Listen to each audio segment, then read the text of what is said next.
Hello, I'm Connie Mulligan, and I'm going to be talking about negotiating an academic position today.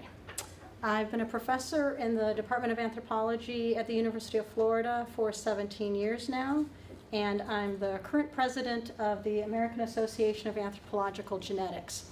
So I want to tell you a little bit about my background so you know where I'm coming from in terms of applying for and getting academic positions. I did my PhD at Yale, not in anthropology, but in the hard sciences, specifically tRNA splicing in yeast.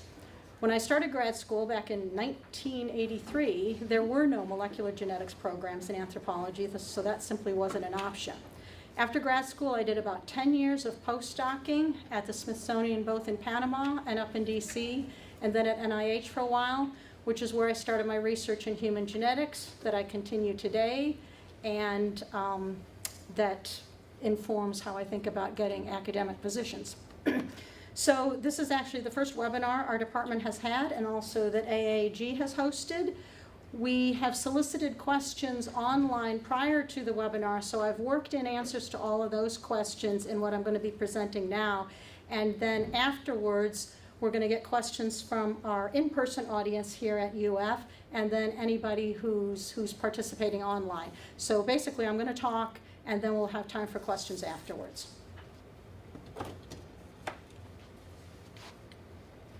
So I'm going to talk briefly about applying for an academic position and then interviewing for one. The bulk of the talk is going to be focused on negotiating an academic position, and then I'll follow up with just a few thoughts on how to have a successful first year and beyond in an academic position. So when you start applying for an academic position and you're looking at all of the job ads that are out there, you have to sort of think about what your philosophy is in terms of what do you apply for. Do you have a kind of targeted approach, or is it more scattershot?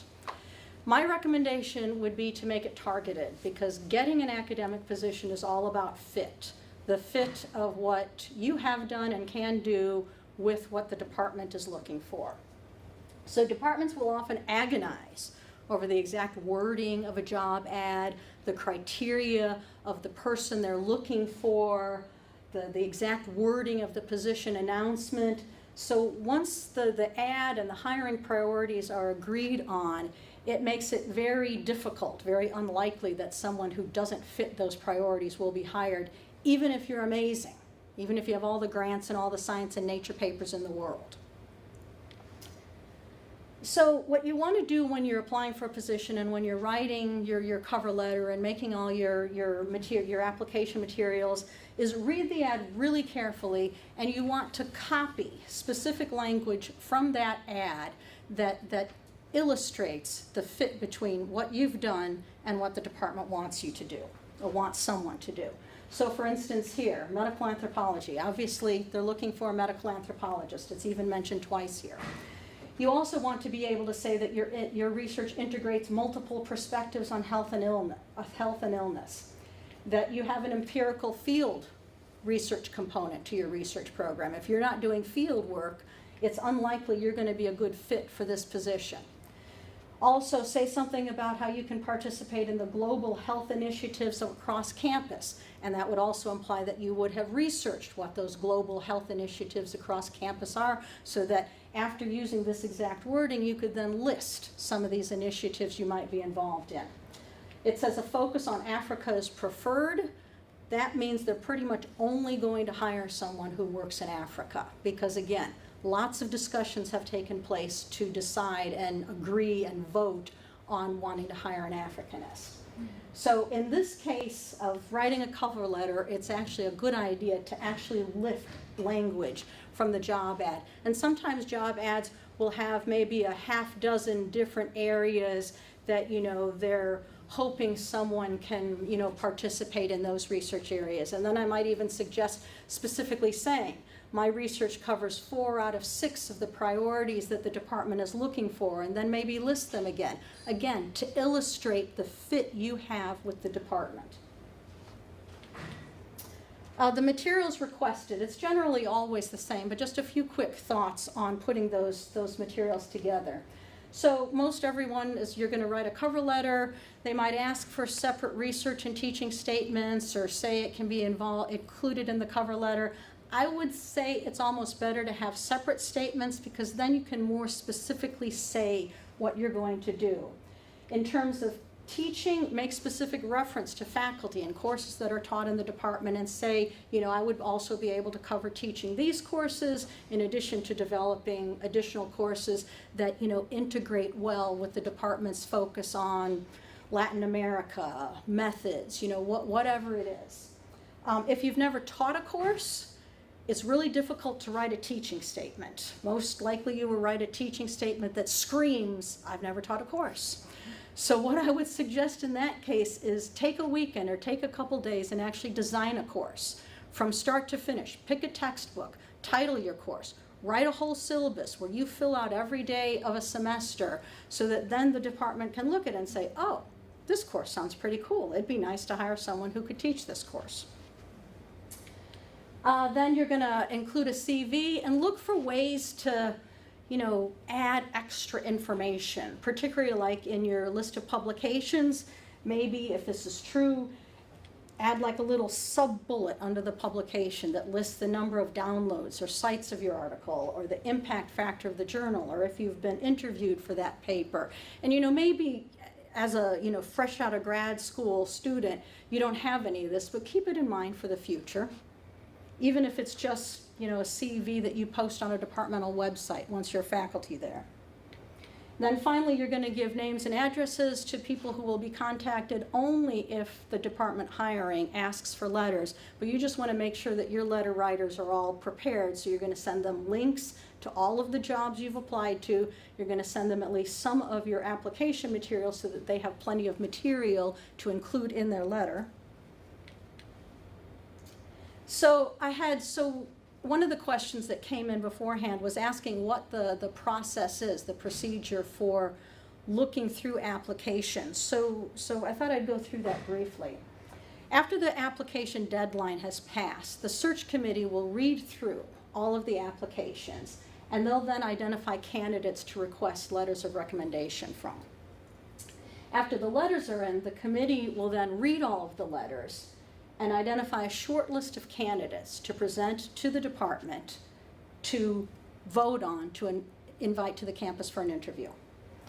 So departments will differ in how involved the committee is versus the department. So what I've just described is generally what we do here at UF, but there might be votes taken on the exact wording of the position announcement. There might be votes taken on the list of candidates to ask for letters.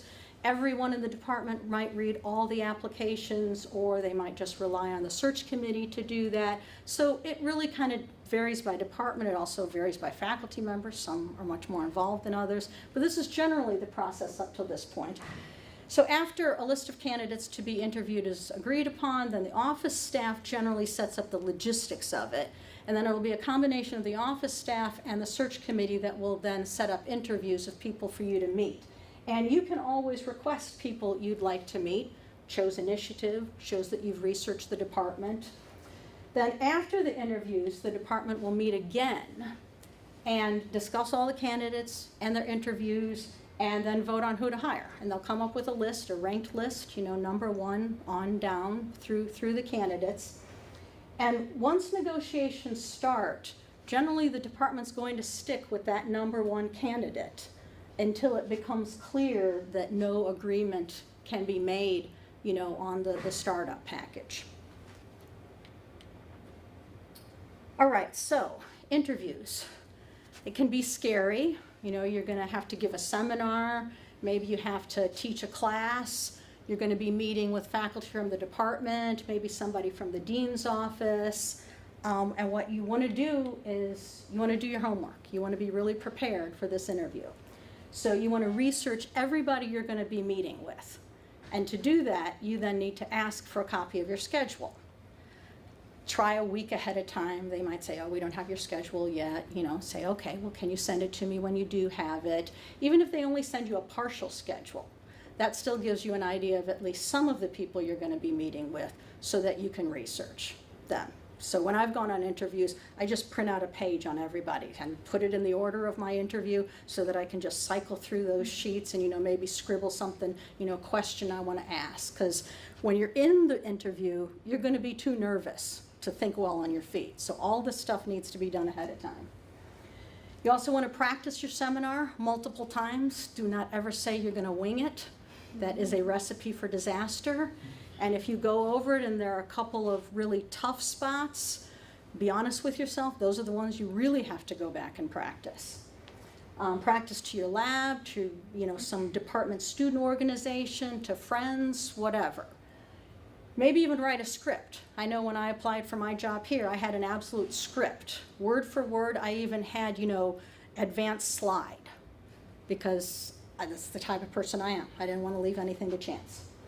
Then also practice answering questions, because that's where, things can really, get a little rough. That's when you really don't think well on your feet. And have your own list of questions for the interview. So as you're going through your interview and meeting with people, think of things that you want to say to people and then questions you want to have. You want to know what your teaching responsibilities would be if you were hired and how much freedom you'd have to develop your own courses. If you're going to have a lab, you want to have some idea of the lab space. Ideally, you're going to actually see the lab space and some idea of startup funds. Ask what kind of grad student support there is in the department and how many graduate students each faculty member typically gets. Something about tenure and promotion criteria. What are you going to be expected to do in order to successfully get tenured and promoted? So things not to bring up. I would typically advise not to bring up salary, startup funding, or spousal hires during an initial interview unless you've got specific reasons for bringing them up. Like if not being able to have some sort of spousal hire is a deal breaker as far as you're concerned. And if you've heard that there isn't support for spousal accommodation in the department where you're hiring, it might be a good idea to bring it up early. Or if you suspect that the startup package is going to be too small to support the research you need to do, you might want to bring that up. I would still suggest bringing it up in a sort of mild, non-deal breaker kind of way, unless it really is a deal breaker. You can also ask general questions about the teaching load and support for graduate students and stuff like that to get kind of a general feel for how well funded the department is. Okay, so you've been offered the job. So this means that you did a good job picking which positions to apply for. Your research and teaching represents a good fit with the department. You delivered a successful interview, and you've been offered the job. So now you've got to switch gears and think about how to prepare for a successful academic career. So to a certain extent, how well you negotiate may determine how successful your career is, how able you are to deliver the publications, grants, teaching, evaluations, whatever, when you're coming up for tenure and promotion. When I was first applying for jobs, for academic positions, my postdoc advisor at the time told me, make sure you get what you need to succeed. And I thought, well, why wouldn't they give me what I need to succeed? Don't we both want me to succeed? And that obviously was a bit naive. Sometimes they'll try to lowball you, but oftentimes they honestly won't know. The department won't know what you need to succeed, particularly if you're a geneticist moving into an anthropology department as the first ever geneticist like I was. Okay, so for me, I would always start out assuming the best. Start out assuming that you are coming into a functional collegial department and that you can negotiate a situation where it's win-win on both sides. If that turns out to be a little too Pollyanna-ish, you can always change your strategy and maybe think twice about entering a department that may be dysfunctional if it's actually that extreme. So what's negotiable? This was a big question that came up a lot. From a certain perspective, pretty much everything is negotiable. But the big things that are negotiable are salary, your teaching load, lab space, and startup funding. What's typically not negotiable? So a 9 versus 12-month appointment.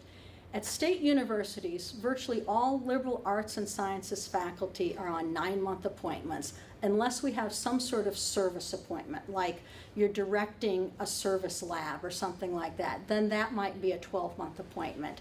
These are not typically negotiable at state universities. At private universities, it can be very different. So all of my experience comes from working at a state university. Private universities are much freer to do whatever they want. But so this idea of having a 9-month appointment, you can also usually teach during the summer, but that's not generally something you would want to negotiate. Just inquire to see if there are possibilities to teach during the summer, and then when you're hired, do it, or when you get there, do it. Buying a home. So this was something that came up a lot. The idea of if there would be funds to help you purchase a home or help you sell the home you were moving from. So generally not. There are exceptions. California, New York City, places that real estate is really expensive, or possibly if you are negotiating a very high-level position. So some of the exceptions, like I said, California or New York, you might be able to negotiate some funds. You might be able to use a portion of your startup budget as a down payment on a house. I know this is sometimes done in California, or get on a list of faculty supplemented housing. This is not uncommon in New York City. And then finally, another thing that is typically not negotiated is something like kids' tuition. So it used to be much more common that at state universities, tuition would be waived for you and all family members. This doesn't happen anymore. Not at state universities. It is fairly common at private universities, where they might offer tuition for your kid if your child goes to that university, or even the same amount of money wherever they go. So in that case, it would be something negotiable. All right, so in terms of negotiating, you want to set your priorities. You want to start with the most important stuff, the biggest stuff. Don't think, well, I'll start small to sort of get a feel for it. Start with the stuff that is most important for you to have to be successful there. So I would not recommend starting with, what is probably only ever going to be a couple $1,000s in moving costs. That would generally be at the bottom of my list. Salary, yes, salary is important, but if you run a lab like I do, that comes first and then comes salary. If you're not in that situation, then salary may in fact be the very first thing you negotiate. So set your priorities. Figure out what the most important thing for you to have is, and start the negotiating there. If you're running a lab, from my perspective, that's going to be your priority. So first, you need lab space. Ask to see the lab space. Ask if there are multiple labs available. If your lab is going to be built or renovated, get a timeline on how long that's going to take. I can't tell you how many friends I have who moved into anthro departments and was told that their lab would be built, and now, over a decade later, still no lab. So I can't emphasize enough that you really want to get in detail what your lab is going to be like. If you look at the space and you say the space really isn't going to work, tell them. You are the expert on what you need to do to succeed in your research program, and it really is your responsibility to tell them what will or won't work. And if a lab is completely not going to suit your needs, you need to tell them. All right, next, startup budget. So startup budget for a lab or any research program is everything you need to do your research. They're hiring you to do the research you've been doing. They want you to continue doing that research. So you may need to educate them on what you need in order to continue doing the research that has them so excited they want to hire you. So obviously, equipment, supplies. A lot of the research I do requires going out in the field and collecting samples. So that to me is something you put in a startup budget. If I need $50,000 to go in the field 2 years and collect samples in order to, create the foundation for my research, then that's something that goes in a startup budget. You can also ask for funding for grad students, postdocs, technicians, again, if this is what you need to do your research. Conference travel. So I recommend making a very detailed list of all of those things. So my startup budget here at UF was pages long, single spaced. Sometimes I included, product numbers for the centrifuge or the Revco I wanted. I included the price, if there was additional shipping, if there was, a service contract, I put all that in. If I wanted support for a grad student, I said, stipend plus tuition times how many years. Postdoc or technician, same thing, salary times how many years. What happens is this list justifies your budget. You can't say, I need $200,000 cuts, right? You say, I need $200,000 because that's what all this stuff costs. So when I negotiated the position here, I was the first geneticist to come into the department, and I negotiated with a former chair of ours, Alan Burns, and he actually said that I made it very easy for him to go up to the dean's office and say, Connie Mulligan needs this much money, and here's why. So make the list as detailed as possible, don't leave anything out, and put a little extra in so that you have some negotiating room. You have some stuff that you can give up. All right, teaching. So you always want to try and negotiate down your teaching responsibilities, hopefully for the first year, maybe one course per semester for the first year you're there, to give you time to establish your research program. And so you always want to make it clear that all these things you're asking for are so that you can do the research that they're hiring you for, not because you're lazy or don't want to teach a lot, but this is what you need to do in order to establish your research program. So a couple of creative ways to think about reducing a teaching load might be if you have a lot of undergraduates or graduate students working with you who are then registering for independent course credit, you could say that, half a dozen students equals one course. You could also think about designing some sort of lab class if you run a lab for your students and for any other students in the lab, in the department, who are interested in learning something about the techniques you do, and have that count as a class. All right, so salary. How to decide what you need in terms of salary. Again, you got to do your research. You got to figure out what the cost of living is there. You got to look at one of those cost of living comparison calculators. Whenever I've been involved in trying to recruit someone to UF, I always use those cost of living comparison calculators to our advantage because it's so much cheaper to live in Gainesville than any place else. So you can say the $50,000 we're offering you is like $90,000 in Atlanta. And to a certain extent it's true. But in this case, you want to do the homework so that you know how the salary compares where you're living now to where you're thinking about moving.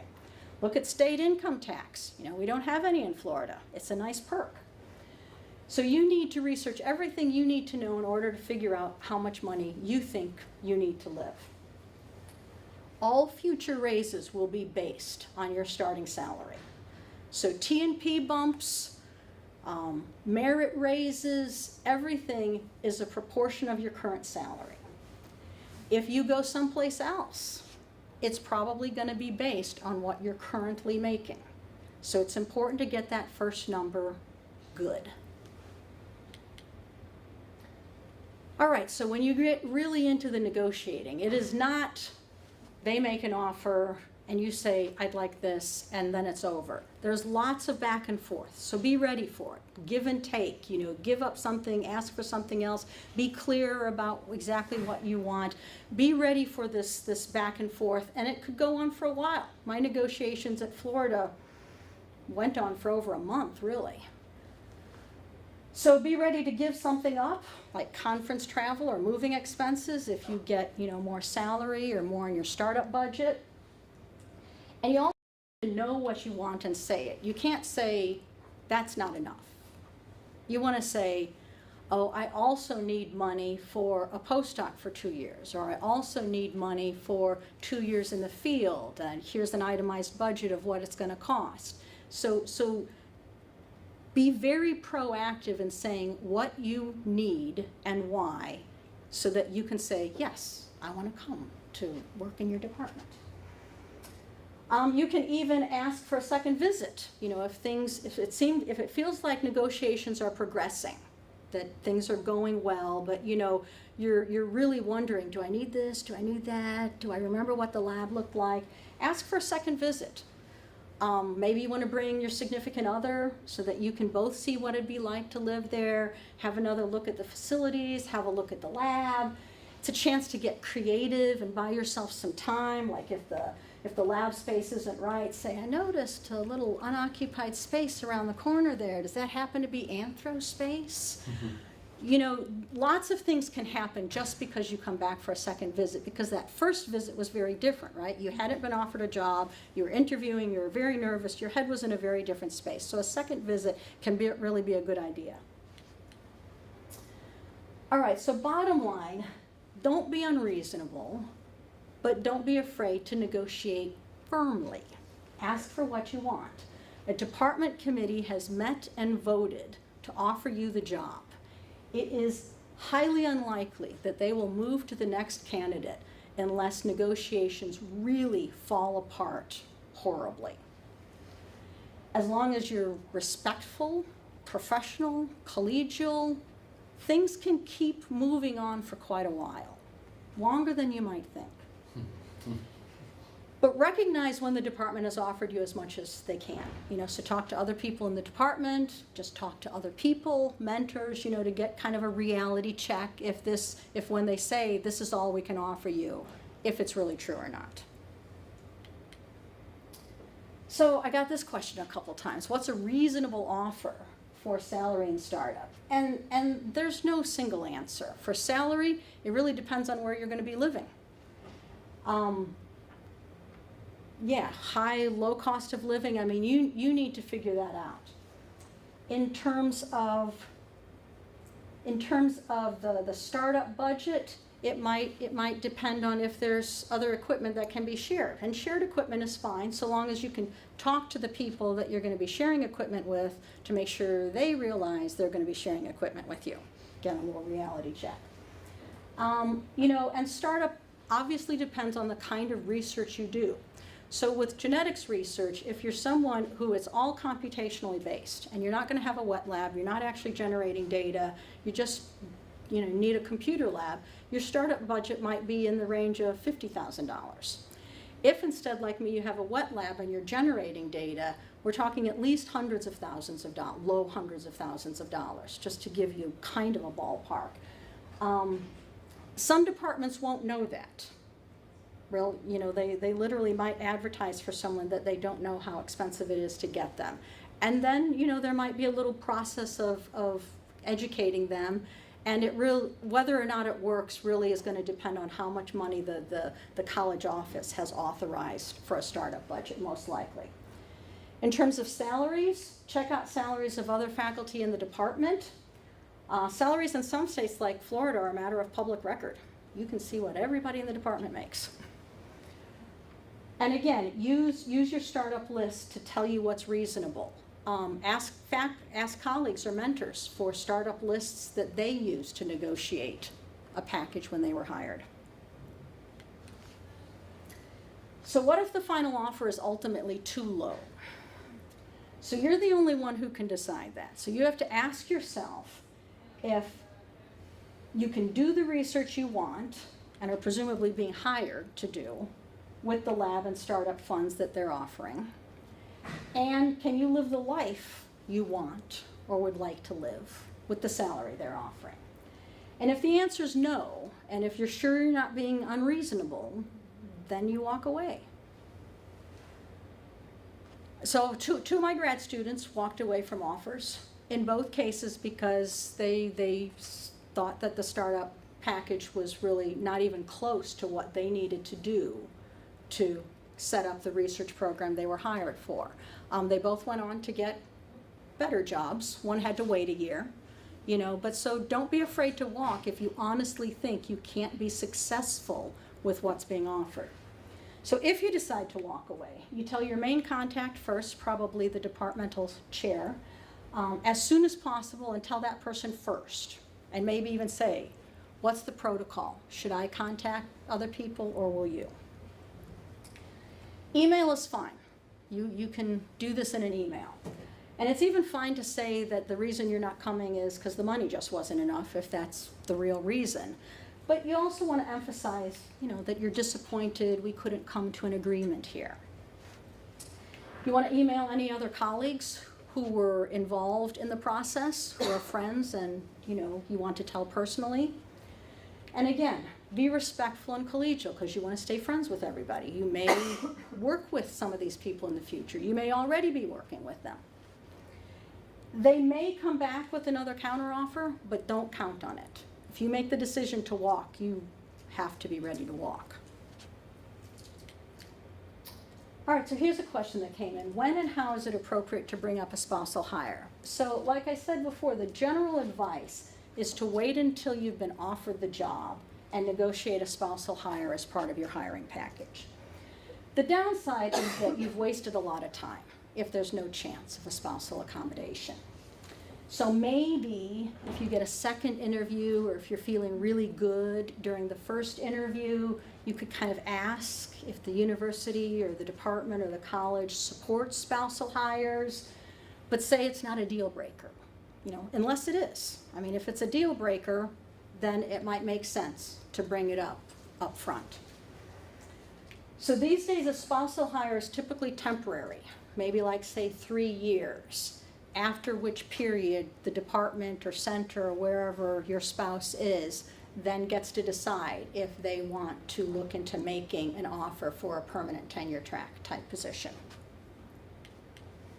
All right, another question. What are some of the differences between negotiating a non-tenure track and a tenure track position? So it used to be that most non-tenure track positions were teaching positions, but it's now become much more common for non-tenure track positions to also be research positions. So if it's a research position, you need to ask exactly what the expectations are, how you're going to be evaluated, and how your efforts will be rewarded. In other words, you need to know exactly what is going to be expected of you to succeed. For teaching, you obviously want to get specifics on the courses you're going to be expected to teach and see if there's any flexibility in developing courses that you're interested in teaching that are based on your research expertise. Also ask if you're going to have service responsibilities and make sure that those responsibilities aren't too onerous. What you don't want is where the department has dumped all the service that nobody else in the department wants to do on this brand new non-tenure track line they've got. That could definitely be something that would be negotiable, negotiating down the level of service responsibilities you have. You also want to ask about your ability to advance. Is there promotion process for assistant in research to associate in research? Ask about the term of the appointment. 1 year is typical, but we're now seeing more multi-year contracts. So you need to decide if that's something you'd want, if you actually want to be committed to multiple years instead of just a single year contract. And to some extent, all of these things are negotiable. And get everything in writing, everything, non-negotiable. Every little point. You'll always hear horror stories about people who got offered a position, negotiated everything, and everything felt very friendly, and then they showed up, and they said, oh, where's my this? And it's like, what do you mean? Who said you're getting that? So get it all in writing, and again, if they send you a contract, we've agreed on all the particulars, here's your contract, just sign it and get it back to me as soon as possible so we can set up your position. Read through it and do not be afraid to send it back and say, looks great, but could you add the following? All right, and then have a list, even give them the wording you want.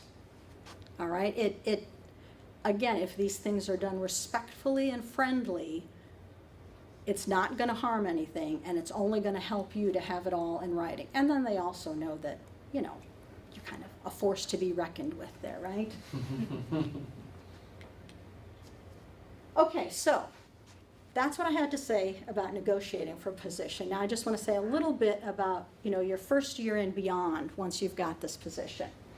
So it's never too soon to start thinking about tenure and promotion. I mean, from day one. Not, oh, well, I'll be here a couple of years and see, how things are going. You want to know from the beginning what you will need to get tenured and promoted. So read your department and college T&P guidelines so you know what's expected.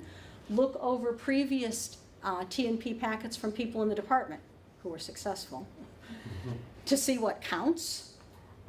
Think about your activities in terms of how they relate to the T&P packet. So when I got here to Florida, I looked at, the T&P packet, because that tells you what you enter, right? If you can't find a place to enter something you've done, that sort of means that it doesn't count, right? I mean, there's a miscellaneous section, but you don't want to be putting stuff in the miscellaneous section. So I looked at that, and so I really used that as a guide. If I was thinking about a new project, new committee, or, I would evaluate pretty much everything I did in terms of, will it go in my T&P packet or not? And that's not to say that I didn't do anything if it didn't go in the T&P packet, but I at least was aware that if I was doing it, I was doing it for some reason other than that it would help me get T&P. Most departments will have you submit an annual activities report every year, and so it's what I do is I keep that document open with track changes on, so whenever I do something, I just add it. Get a paper published, give a talk, student graduates, I just put it in there so that then when it comes time to be due, I'm almost done in terms of, having it complete, and there's less chance that I'm going to forget something I did. Get a mentor or lots of mentors. Maybe your department has a mentoring program, which is great, but that doesn't mean you can't get more mentors, or if your department doesn't have a mentoring program, you can still go up and ask someone, would you be my mentor? Pick someone, obviously, who's successful, who you think you could have a good relationship with, who will give you criticism when it's needed. Maybe someone who's not at the university, just as a reality check, of what it's like someplace else. So a question that came in, how do you recruit students and postdocs when you're just starting out? So how do you evaluate candidates, and how do you convince them to come to you as opposed to someone who's much more established? So first of all, advertise. When I first got here, I sent out an advertisement for PhD students to apply to Florida. I worded it not just to come work with me, but I also didn't do it as big as the whole department. I did it for the bioanthro field. So I listed all of our faculty in bioanthro and what we specialized in and said, we're looking for great grad students. I have no idea if it was successful, but I made some effort to recruit and advertise grad students, and particularly postdocs you always advertise for.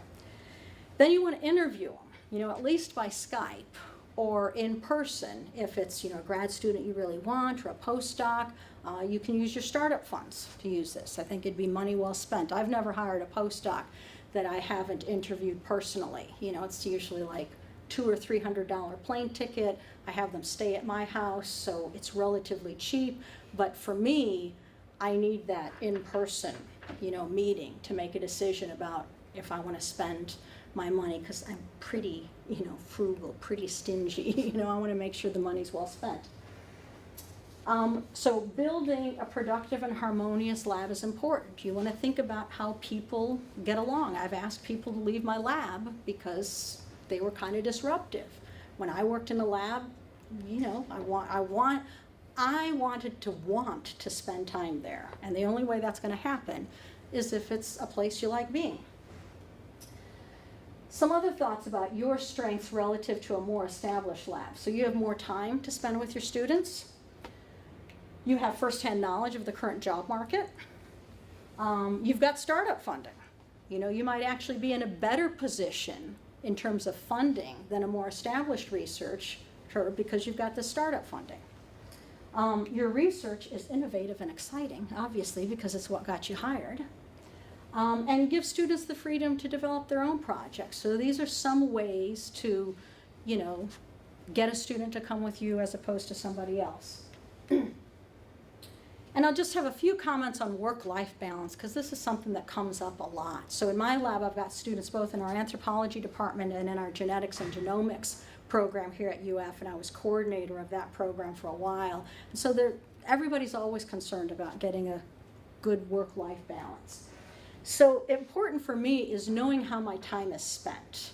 To me, I can't figure out how to have a good balance if I don't know how I'm spending my time. Work, home, family, friends, all that kind of stuff. And I'm kind of a quantitative person, so I maybe know how my time is spent down to the hour, because I want to know.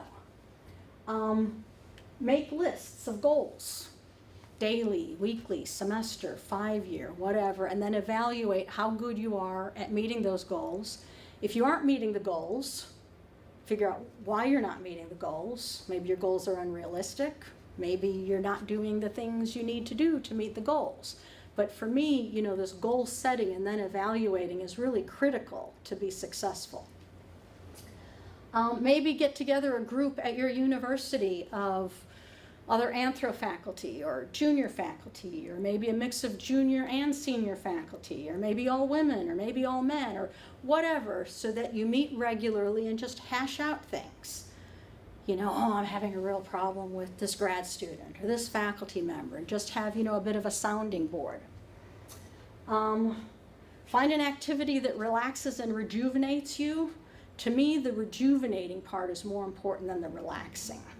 You know, you want to do something so that you actually want to get up the next day and go to work, bottom line. How to make it work with kids, I'll say just a little bit about this. So I raised 3 kids while I was here at Florida. When I first got here, they were little, all, you know, preschool. And I needed to have some kind of rubric. And so my rubric was they spent more waking hours with me than anybody else. And, you know, I would probably leave lab every day and calculate in my head, you know, what the running total was so that I could modify it. But to me, that's what worked. And it also gave me a very keen sense of how my time was being spent. Personally, I also limit travel. I don't go to many conferences. I really scrutinize if I'm asked to give a talk, because travel is just incredibly disruptive, both personally and professionally. You don't just have the time you're away. You've got all the time spent preparing for whatever it is you're doing before you're gone, and then after you come back, you've got all the time spent digging out from under all the stuff you didn't get done while you were gone. So for me, limiting travel is also key to staying sane. And then finally, you know, if what you thought you were going to do isn't working, you're going crazy, you feel like you're all out of balance, change your mind. You know, nothing's written in stone, nothing's precedent setting. You can just say, I'm going to try something else. And so with that, I'll thank you for your attention, and I'm very happy to take questions. And I think we're going to take questions from our in-person audience first, and then go to our online presence. And I just wanted to say, so we've got a lot of people online, at least in theory. We've had people register from South America, Europe, China, in the US, all the way from Washington, all the way over to Yale. So I'm very happy to take any questions. I have a question. Yep. I've read or I've seen headlines that it's harder for women to get by in the workplace because they have a harder time negotiating their salaries and that sort of thing. Do you have any advice or any insight into that process, the differences between men and women in that process? So I have so the question was if it's more difficult for women to negotiate a position.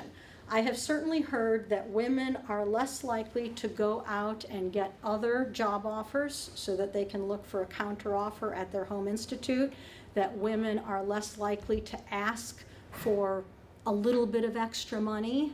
I don't personally know if it's true. What I would say is fight against it.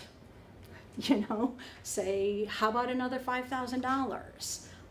Or, you know, so I actually have applied for jobs outside of UF and been offered and gone through the whole offer, counter offer process.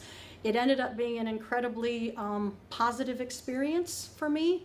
What before had been really scary, and it's like, is it just going to be some kind of game of chicken, right? Who blinks first? Will the university say, oh, great offer, Connie, good luck in your new position? There are a lot of unknowns, but I would say don't not do it because you're scared. Don't not ask for the extra money because you think they're going to pull the offer. That is extremely unlikely to happen. They're not going to say, oh my God, Connie wants another $5,000. Let's go to the next candidate. That just doesn't happen. Unless I've been just a pain throughout the entire negotiating process. So I've got a couple of questions that have come in from our online presence. One of the first questions that we received was, why would you not discuss salary during the interview process? At least in academia, it's generally not done. So that's the first reason you wouldn't do it, because you're going to stand out as being, unusual, and that you've brought up salary. They haven't decided if they want you. So to me, it just seems premature. Do your research, see what other people in the department are paid, see if you can live with, being at the low end of that, assuming that's where you would start out, and just assume that, that's where the negotiations would lead. So I just don't see any upside to bringing it up in an interview, given that that's not the culture in academic hires. Also a question, how much of this is applicable to postdoc interviewing and hiring? Okay, postdoc interviewing and hiring. I have certainly gone back and forth with postdoc candidates on salary, that it's certainly negotiable. Research, I'm trying to think of what other things are comparable. A lot of the things just aren't, there's no spousal accommodation, there generally aren't teaching or, service requirements. Moving expenses, I've never had a postdoc ask me to cover moving expenses, but, I guess I'd consider it. I had a postdoc coming from Canada who had to apply for a visa. I think I ended up covering some of those visa costs. Mm-hmm. To me, the things that are necessary for you to do what it is you're being hired to do are fair game. So that's why I sort of put the house expenses off. Yeah, you obviously need to live in a house, but it's not as directly relevant to your job as salary and startup. And just got this question, for those with interdisciplinary research focus, do you have advice for applying to positions outside of anthropology? Is this applicable as well, or is that a different approach that you would take?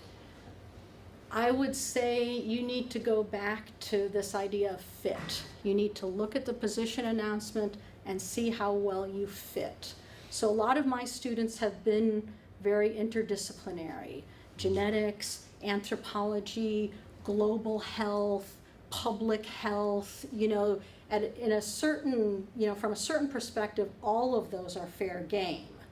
But you've got to read the ad. If they say PhD in public health required, and you've got a PhD in anthropology, that's not going to work. If it's like PhD in this or that or related fields, that shows there's some flexibility. So those are the ads you want to look at. And ultimately, if you see something that looks interesting and you think you'd fit, contact the contact person there and, send a CV and say, I'm thinking of applying for this job, but I'm thinking, my anthro background might not be what you're looking for. Can you give me any advice? And just came in as well, speaking of, are these tactics applicable outside of anthropology, or are you speaking specifically of negotiating in anthropology? Oh, I think they're applicable outside, because the world I work in is, anthropology here in liberal arts and sciences, and then genetics, pretty much down to College of Medicine, but also genetics is in a lot of the colleges here at UF. So I would say most of what I've said is applicable to positions throughout the departments we've got here. Some of what I've said will be more limited to state universities because I've got very little experience with private universities. Like I said, they're much freer to just, at the end of the day, do whatever they want. And you mentioned a postdoc with visas. Is it appropriate to ask to help with citizenship as well for a professor who might be coming in from overseas?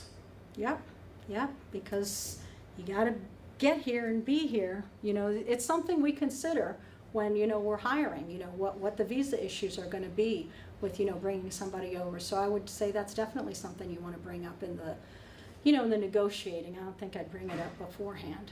So in the negotiating, not in the initial interview per se. I mean, it's going to be known, your citizenship. Right. So. Yeah. So I would say that if the department has decided to bring into interview someone who's not a U.S. citizen, we will have already discussed it at the departmental level, what some of the issues might be getting that person here. So we're not going to go into it blind. I have never known. Question? What happens if you're applying to multiple jobs and you get an offer, but it's maybe not your top choice, and you're waiting to hear back from other jobs? How do you deal with the situation? Okay, so the question was, if you're applying for multiple jobs and you've gotten an offer from one, but it's maybe not your first choice, maybe not the best offer, and so you stall. You know, they might pressure you because they might think, oh, you know, we're going to get in there first because we know our offer isn't going to be as good as some will be, so we'll just get her to say yes. You just resist. You know, you're as friendly and collegial as possible. You say, oh, I'm really interested, you know, like I said, suggest the second visit, maybe to bring your significant other, or maybe just to get a second look. You don't tell them, you know, well, I'm really hoping for an offer from Stanford, so could you guys wait a bit?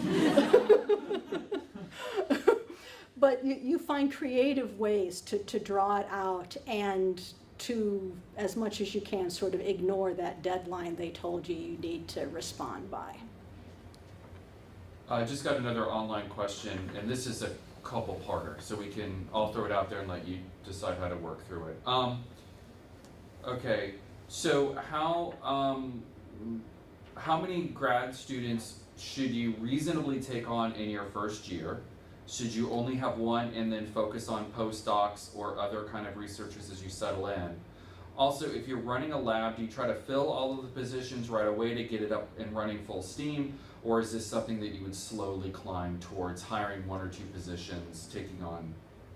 Okay, so my answer is you want to do it slowly, because it is unlikely that in your first year you're going to find multiple awesome grad students, great postdoc, great technician. If you say, I'm going to hire all these people by the end of the year, you will probably not be getting the best people. For me, it's always better to get better people and wait.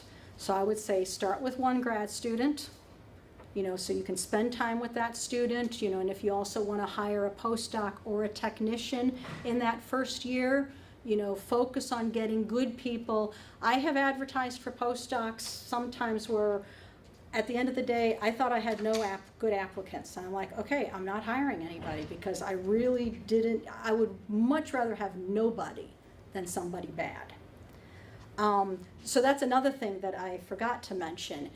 Another thing to negotiate with respect to your startup budget is negotiate how long you have to spend it. It's much easier for the department and the college to say, okay, you got to spend all this money in 1 or 2 years. But it can be really difficult to spend money well, you know, if you've got a hard deadline like that.